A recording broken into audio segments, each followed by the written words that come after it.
Assalamualaikum warahmatullahi wabarakatuh. Perkenalkan, nama saya Alina Suherlita dari SMA Malahayati kelas 11 IPS. Kalian tahu gak sih, tanggal 24 September ini diperingati sebagai Hari Tani Nasional. Ini merupakan peringatan dalam mengenang sejarah perjuangan kaum petani serta membebaskannya dari penderitaan. Hari Tani juga menjadi tonggak sejarah bangsa dalam memandang arti penting petani dan hak atas kepemilikan tanah serta keberlanjutan agraria di Indonesia. Sebagai negara agraris, proporsi terbesar penduduk Indonesia berada di sektor pertanian. Kegiatan pembangunan telah berhasil meningkatkan produksi pertanian, namun belum cukup mampu meningkatkan pendapatan, kesejahteraan, dan penanggulangan kemiskinan di pedesaan. Salah satu contoh permasalahannya yaitu lahan pertanian yang terus menyusut. Penyusutan lahan pertanian yang terjadi setiap tahun akibat pembangunan infrastruktur dan perumahan dipastikan memberikan dampak sosial yang cukup besar. Undang-Undang Nomor 5 Tahun 1960 telah mengatur hukum agraria. Dalam undang-undang ini menyatakan peruntukan penggunaan bumi untuk keperluan pertanian lebih didahulukan daripada untuk keperluan perkembangan industri, pertambangan, dan transmigrasi.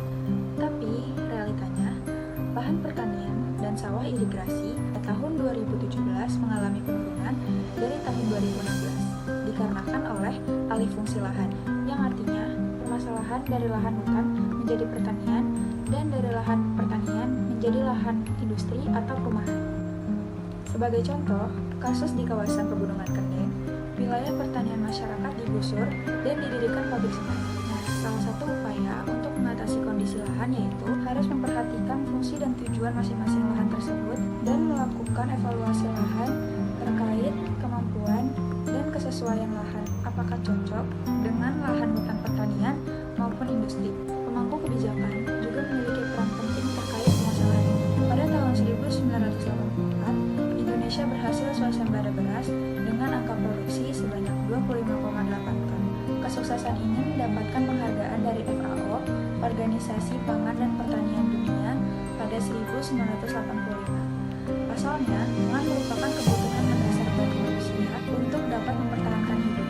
Swasembada pangan adalah kemampuan untuk memenuhi kebutuhan bahan makanan sendiri tanpa perlu mendatangkan dari pihak luar. Selamat Hari Tani Nasional untuk seluruh petani Indonesia.